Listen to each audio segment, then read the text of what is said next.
Hello, everyone. Welcome to another Ask Me Anything with Dr. Dan. Hope you guys are doing well. Hope you're having a wonderful week wherever you are on this beautiful planet.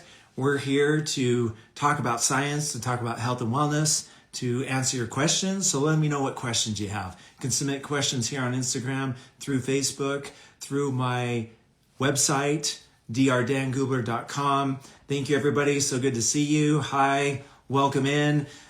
Let's get to some questions. I have some questions here that people have said. Are the amounts of lead and cadmium in dark chocolate bad for you? Well, let's understand. The dose is in the poison. It depends on how much lead and cadmium you eat. But if you're eating 1 tablespoon of 100% dark chocolate every day, you're not going to get sufficient amounts of lead and cadmium to be an issue.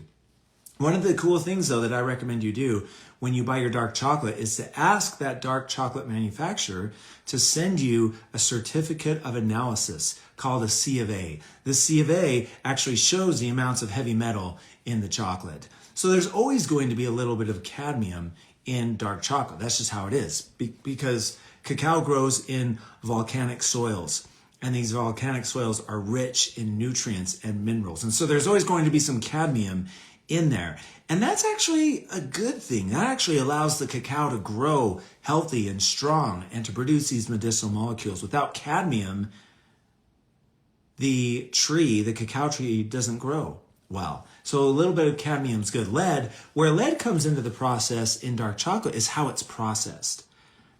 A lot of times they take these beans and in Indonesia or South America or wherever, and they lay it out on the concrete, on the patio outside of the manufacturing facility. And because of pollution, lead dust settles on the beans. And so you want to make sure that there's a good supply chain, good environment for it to happen. And so if you're eating a high quality dark chocolate, no issues when it comes to cadmium and lead poisoning or anything like that. Hello, what questions do you have? Have I covered black seed oil? Yes, I have. Black seed oil, amazing. I've done a reel on that. You could go check it out. Black seed oil contains a really cool molecule called thymoquinone, which is a really potent anti-inflammatory. Black seed oil, good for inflammation, good for intestinal health. It's really good for stomach health, for gut health overall.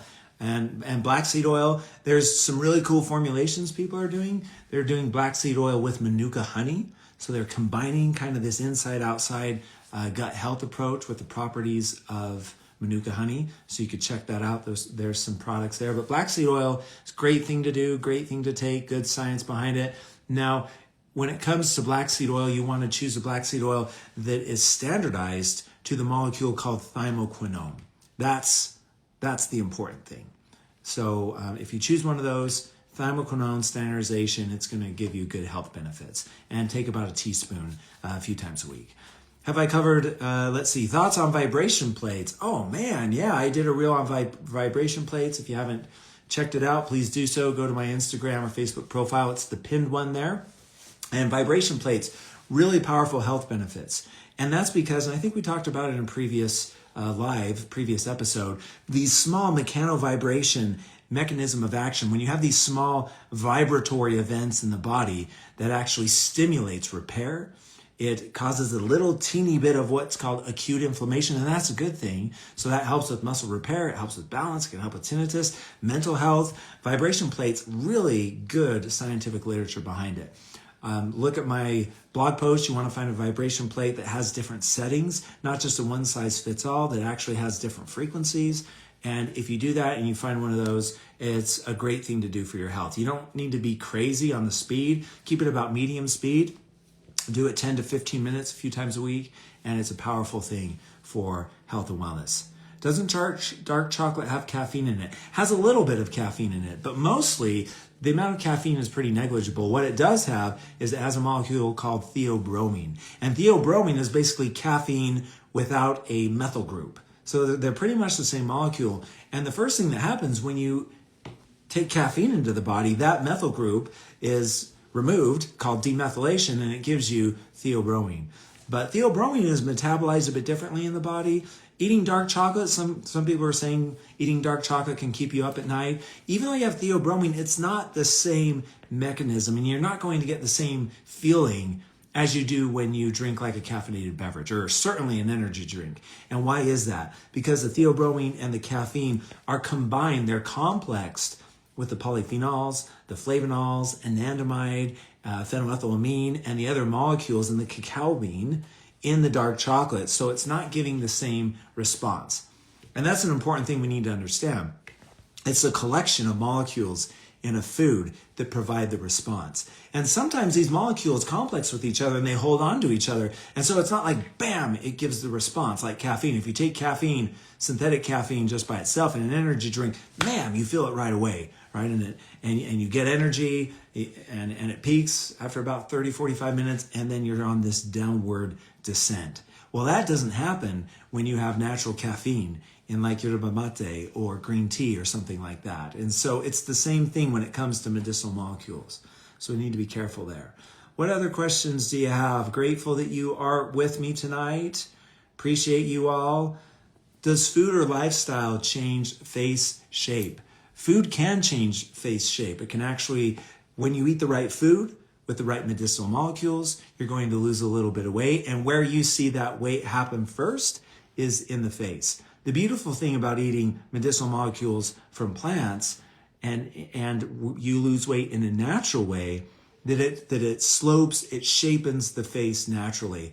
One of the issues that we're seeing with these GLP-1 drugs like Ozempic and the others is that when people lose weight so quickly and they lose it in a relatively short period of time, then the face can start to sag and the skin, and that's what we're actually calling Ozempic face and whatnot. So you want to be careful with that, but diet change, really good, and exercising as well. They're both just gentle toning motions, but diet is the best thing to do when it comes to losing weight and having a nice shapened face.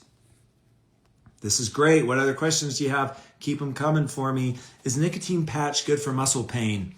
I'm not a huge fan of nicotine. I know people want me to talk about that, and I might in the future, but in all the science that I've seen, it's obviously a really hot topic on social media, a lot of people talking about it, and nicotine does have some good health benefits. I'm just not convinced that putting nicotine in an easily available form that for people to use, in addition to how it's already used, I'm just not convinced that that's the best way to go about promoting health, when people are self-treating, self-medicating themselves. So that's my thoughts on nicotine, and I'll talk more about that in the future. All right, what other questions you guys have? Is it beneficial to take creatine daily for women? It is. There's no issues when it comes to taking creatine for women. And I don't know how that happened, but back 5, 10, certainly 15 years ago, and even if you go back 30 years ago, creatine was thought to not be great, and only the weird muscle heads in the gym were using creatine, and they were going to suffer for it in the future, was kind of the unspoken thought there. But creatine, really good properties for men and women. There's great science coming online, and you can look at my blog post about creatine. There's data showing that creatine can help with osteoporosis, to keep good bone mineral density levels. Creatine is good for hormone balance. It's good for heart health, for brain health, in addition to exercise performance. When you take creatine, you might see a little bit of weight gain. You might see a pound or two, and that's because creatine does retain a little bit of water. Creatine is a molecule that loves water, so it complexes with water. So you might see that a little bit. It's not anything to worry about, but you might see that. And it's also going to help with muscle gain, and you're going to see that as well. And creatine for women, I think it's a great idea. One of the biggest issues for both men and women as we age is sarcopenia, which is muscle loss, is the fancy word for that. And losing muscle as we get older contributes to obesity, diabetes, Alzheimer's, Parkinson's, neurodegenerative diseases. And so we want to make sure that we're retaining good amounts of muscle as we age, and creatine is a good thing to help with that. All right, what other questions do you have? Keep them coming. Cacao chocolate, mahidal dates, and peanut butter, that is a killer combination. If you haven't had that before, dark chocolate dates, peanut butter, highly recommend. Which magnesium supplement is good for teenage girls? So magnesium is an essential nutrient. It's something that we need. There are natural sources of magnesium. And so we want, supplementation is a good thing to do, and it's okay. Magnesium, though, by itself in its synthetic form is not absorbable in the body. So if you're going to take a magnesium supplement, the best is a magnesium yeast glycoprotein matrix, where basically you have magnesium and then you have a part of the cell membrane attached to that magnesium. That's the most bioavailable and the most absorbable. But magnesium threonate is good, magnesium bisglycinate is good, and there's some other good options there. When it comes to taking magnesium naturally from different sources, there's some great options there.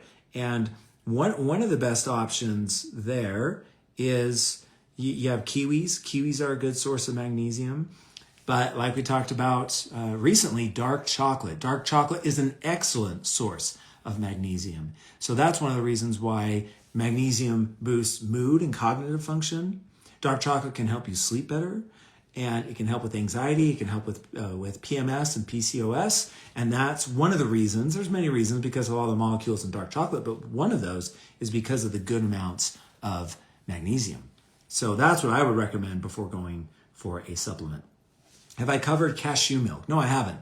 And I'm planning on talking about cashews here in the near future. Cashews have a really cool molecule called anacardic acid, which is really good when it comes to cognitive health and other functions. And so it's a really great thing to do to take cashews and cashew milk. How to speed up the metabolism? That's a great question. So there's supplements online that you could buy, African mango seed extract, bitter orange, different things like that. Eating chili peppers, though, is what I would recommend. And I talked about chili peppers not too long ago on Instagram and Facebook on a reel. You could check it out. Chili peppers, with its capsaicin and the other molecules, it could actually increase metabolic function and increase what we call the burning of brown fat.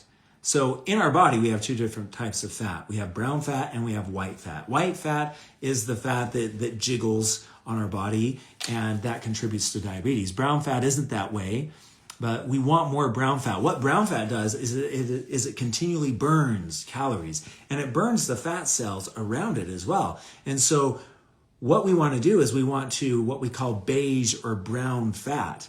And that process can actually help with weight loss, where we're just a burning calorie machine. We're like a furnace where the temperature's turned up. That's what we want to do. And so working out helps with that. Watermelon helps with that. So things with branched chain amino acids, oysters can help with that.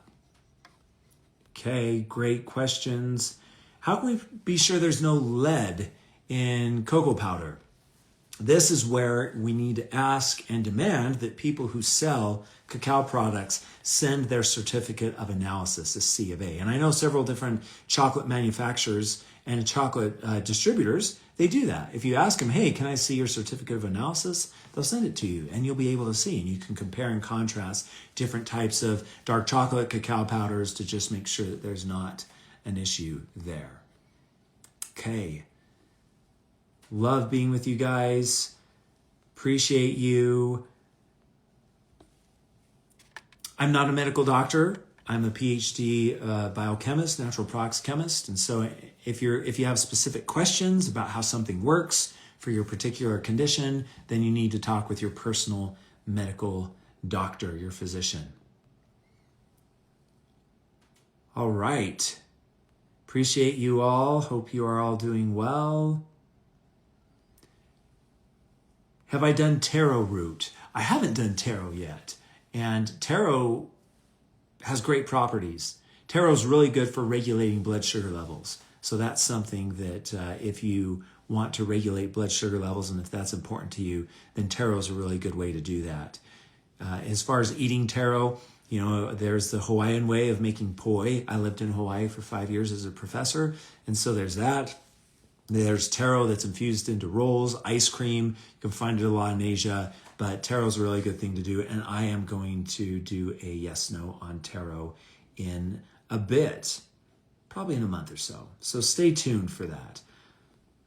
How to lower inflammation? Great question. How to lower inflammation? Curcuminoids Really good for lowering inflammation. You could take a teaspoon of turmeric, you could put it in your shake, you could put it on yogurt.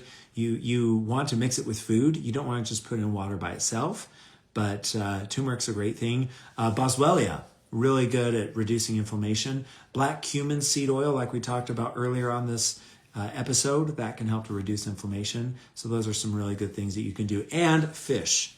Don't underestimate the power of fish. It's interesting. I did a Instagram, Facebook reel on turkey, and people were not very happy about turkey, and they weren't happy that it didn't have all these great health benefits. And I was expecting that it would with, maybe the tryptophan and whatnot, but the tryptophan in turkey that makes you sleepy, it was interesting. And I said this on my reel, but I studied and I analyzed the tryptophan amounts of all different types of meat.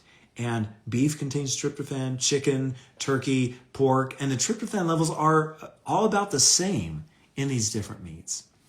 So when we eat turkey for Thanksgiving dinner or after a big meal and we feel like we're going to pass out, it's not because of the tryptophan, it's because we've eaten like 4,000 calories during that meal. So anyways, with turkey, that's what we have there. It's a lean protein, but besides that, not much better. But fish can reduce inflammation because not only is it a lean protein, good carbohydrate, good macronutrient balance, but it contains these molecules, omega-3 fatty acids. And these omega-3 fatty acids are converted to molecules called specialized pro-resolving mediators.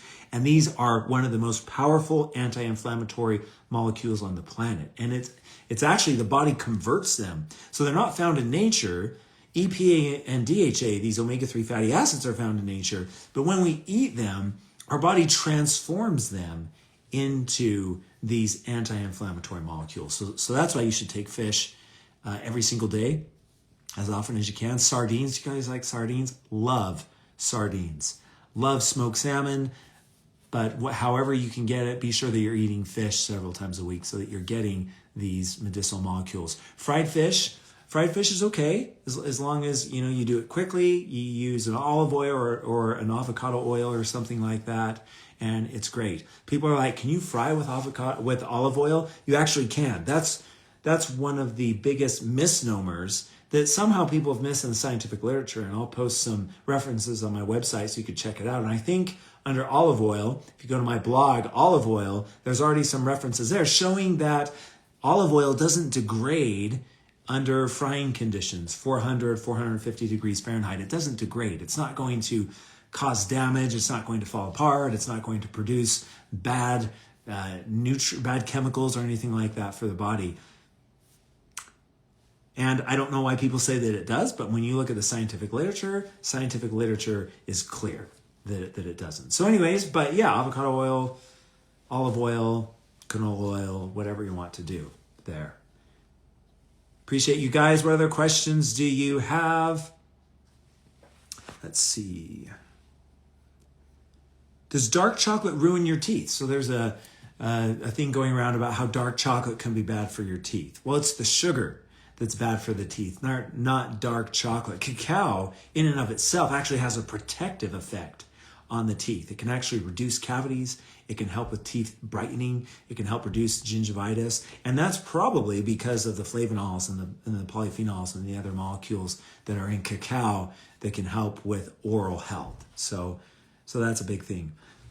What are the best types of pickles to eat? So I talked about pickles recently. And when you go to the grocery store, there's a couple of different options. You can go to the shelf, kind of by where the condiments, the vinegar, whatnot, it's at room temperature, and there's all sorts of pickles there. And those pickles are great. There's nothing wrong with them. They are cured in vinegar. And that's what gives the pickle taste and the flavor. And then they add sweet, they add dill, and they add different things to it to impart flavor to the cucumber. And that's fine. No issue with that. The better choice, though, is if you go to the refrigerated section, there's pickles that have been made by taking cucumbers and immersing them in brine. And when you immerse them in a brine solution, that actually, it's a fermented food now. The pickles on the shelf are not fermented foods because the vinegar kills any of the bacteria that might be in there.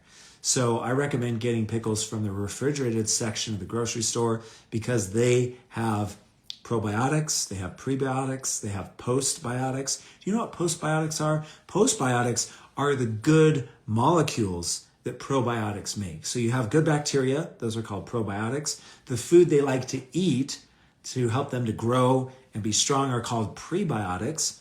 And then when probiotics are happy, they give off molecules, and these molecules are called postbiotics. And so when you eat pickles, you're getting pre, pro, and postbiotics. Same thing with kimchi, same thing with sauerkraut. So eating as much fermented foods as you can is a big deal. What are my thoughts on fermented daily vitamins? Fermented daily vitamins are good. That increases absorption. When you do that, you're actually getting some of these glycoproteins that I talked about earlier that can help with absorption. Appreciate you guys. Should we consume MCT? Absolutely. MCT oil, especially found in coconut, is really good when it comes to fat burning. It's really good to put the body into ketosis. It's good for weight management. It's a great thing to do. Microgreens. So I talked about microgreens on Facebook and Instagram, and a lot of people were like, I don't know what microgreens are. So let's talk about microgreens for a quick second. Microgreens are when you grow a plant like broccoli, radish, dill. When it starts to grow, it grows this little teeny plant, that's 1.5, 2 inches tall. Simply put, that's the microgreen.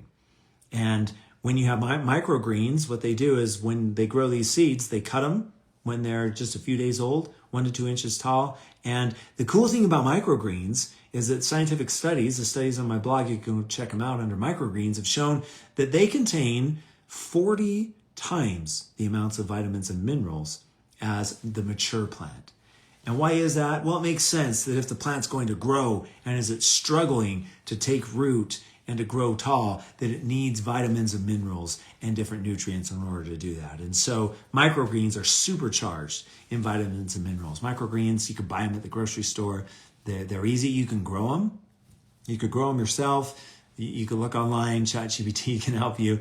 There's kits that you can buy that you can grow microgreens really easily. So they're great. They're powerful. They have great properties for heart health, for brain health, for gut health. And they're a great thing to add to your salads. I love adding it on top of avocado toast. That's an amazing thing to do, but it's great. And microgreens, as said here in this great comment, it is great food for vegans. And especially vegans who need vitamins and minerals, we need to make sure that we're getting those. Microgreens, great source of that. Okay. So why does tofu reduce cognitive function? This is an interesting one. And I wasn't expecting this when I was studying tofu. I've studied tofu, the molecules in tofu, the soy isoflavones for many years. I formulated with them and whatnot, but I wasn't expecting that tofu in middle age, from about age 45 on up, if you eat excess tofu, meaning if you eat a serving 4 or 5 times a week, it can reduce cognitive function. And a lot of people didn't like that. A lot of people said I was wrong. They were upset. And the first point that I want to bring up that's really interesting, when it comes to science and the scientists, we're trying to find the truth. We're trying to find out what's going on. We don't know everything, and there's still so much that we don't know. So that's why we do research. And it's crazy. I was not expecting that to be the case. And it actually made me a little uncomfortable. I didn't like the fact that tofu, as it stands in the current literature, can reduce cognitive function. That's crazy. I didn't like that. I was unsettled with that. And so I read all the scientific papers, and I read them in detail. And the science is actually pretty strong. Unfortunately, some people were saying, well, the papers were wrong, or they're just correlation does not equal causation. Other people were sending me papers saying that, hey, look, soy isoflavones can help with cognitive function, like genistein and datesin, and they can.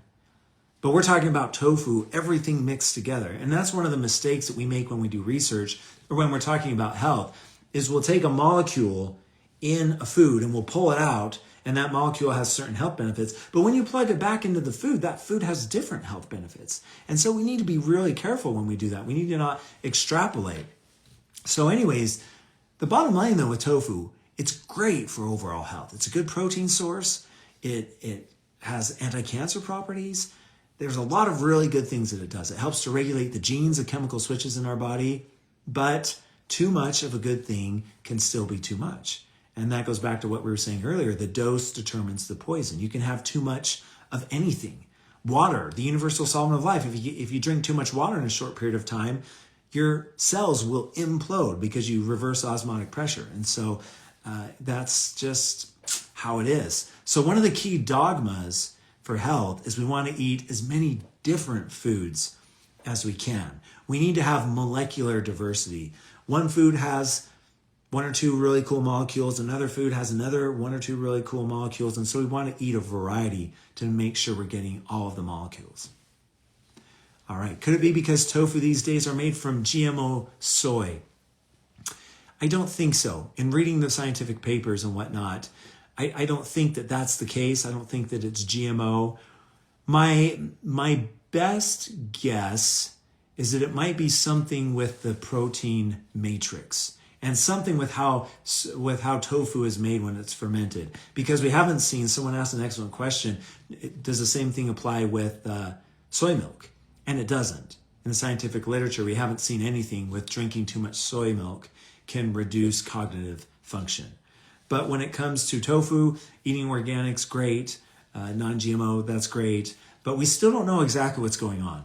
And there's some researchers that are working on this, and I hope that this isn't research that I do. This isn't an area that I focus on. But I really hope that they'll figure this out and that we'll know soon so that we can know what to do. But in the interim, again, I want to stress, in the interim, go ahead and eat tofu 1, 2, 3 times a week. And it's a great thing to do to mix up protein source and intake. All right, what other questions do you have? Sure appreciate you guys.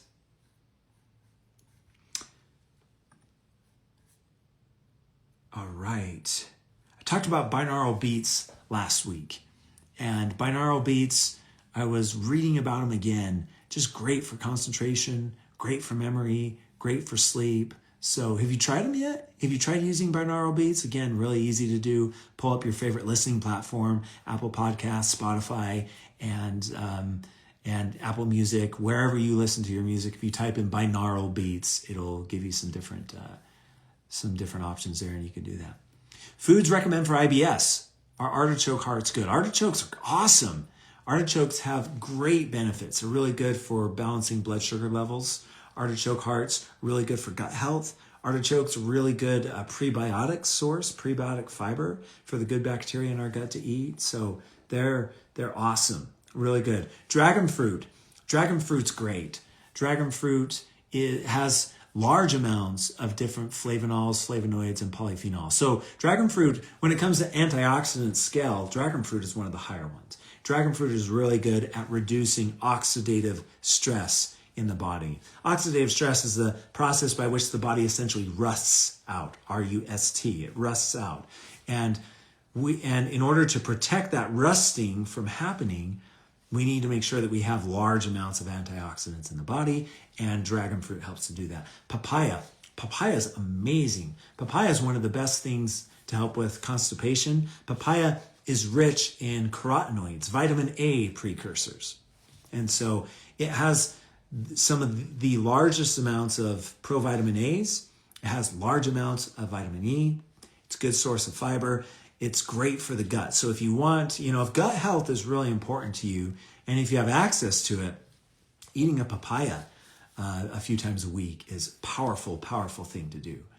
And papaya seeds. Papaya seeds are actually good to rid the body of parasites. And so that's a good thing to do there. And if you're interested in that, you should work with your medical doctor and just make sure that you and them are on the same page. But papaya, great fruit. When I lived in Hawaii, I ate papaya every day. And it was amazing. When it came to my health, when it came to my skin, when it came to gut health especially, it was a great thing to do. I actually started losing weight. I was overweight. So when I lived in Hawaii, I was actually 220 pounds. And now I'm 160. So I don't know if you know that. I have a crazy weight loss journey that I'll talk about sometimes where I lost 60 pounds in the course of about a year. And I've kept it off for 12, 13 years now. And papaya was one of those things that really helped me in my weight loss journey. All right. How many ounces of tofu is a safe serving? About 4 to 5 ounces. Let's start with that. Rice cakes, healthy or not? These are great questions. Rice cakes, when you look at rice cakes, they contain carbohydrates. They're complex carbohydrates depending on the types of rice cakes that you get, but that's it. So there's no fiber. Importantly, there's no medicinal molecules in rice cakes. Maybe if you want to stretch it, maybe there's 1 or 2 benzoxazanoids, but really there's not a lot in rice cakes. And so when people use rice cakes for competitions or body shaping or stuff like that, it's just basically to put you in a caloric deficit. So if you want to put yourself in a caloric deficit, rice cakes are one of the best things to do. But when it comes to nutrition and health for the body, they don't provide a lot of that. Is it normal to have stomach pain when you drink ginger tea? No, I haven't heard of that. But everybody is different. And so it's interesting that what works for one person might not work for another person when it comes to foods. Food intolerances are a real thing. And a lot of that depends on us personally. It depends on our genes, our genetic disposition, how our genes are being expressed or not expressed. It depends on our gut microbiome. For whatever reason, the gut flora just might not be amenable to certain foods that we're eating. But what's interesting is that when we eat good food to take care of our health, I've heard story after story after story of people whose health, they couldn't eat certain things, they had an intolerance to a certain food, and then they're fine. Well, why is that? That's crazy. Well, it's epigenetics.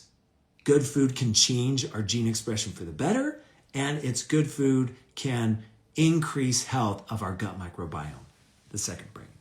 So, good. Emmy had artichokes for breakfast and lunch. That's awesome. Hi, Emmy. Hope you guys are doing well. I'm just so grateful for all of you that follow me on social media, for you that listen to me here on this Instagram Live and the podcast. I'm just grateful for your support. You guys are amazing. I love the good camaraderie that we have, the unity that we have, that we can talk about science without being disagreeable. And I'm just thankful for you guys and the culture that you have. Appreciate you.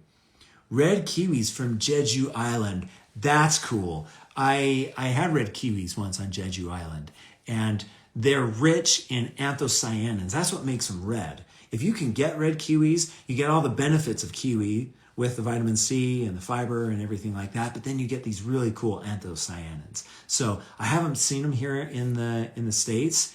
If I do, I'm gonna snap them up. I'm gonna buy all of them. So awesome. Okay. I have time for one more question. Let's see. And let's talk about shoujit. A lot of you have asked about shoujit. Also, if you're just phonetically saying it, shilajit, but it's Shijalit, shoujit is how you pronounce it. But shoujit is called mountain blood. It's this resin that oozes out of mountains, like the Atlas Mountains in Asia, and the Himalayas and different areas. And this resin is rich in humic and fulvic acids, and it's rich in vitamins and minerals. And these vitamins and minerals are bioavailable. So a lot of it also depends on the shoujit, on how it's processed and what it is. A lot of people actually take shoujit, the pure stuff, and they'll dilute it down with mineral oil to make sure that it's cheap. So what you should do is you should ask for the certificate of analysis and have them show it to you so that you can see the process by which it's done and what you want to see on that certificate of analysis. You should also ask for the flow chart, and the flow chart will tell you how it's extracted. Basically, what you want is you want them to take it directly from the mountain, run it through a fine mesh screen to get rid of, any pieces of rock or anything like that, and boom, that's how you want it. All right, everyone, I appreciate you. I enjoyed our time together. Hope you guys are all doing well, and I will catch you next week. Take care. Bye-bye.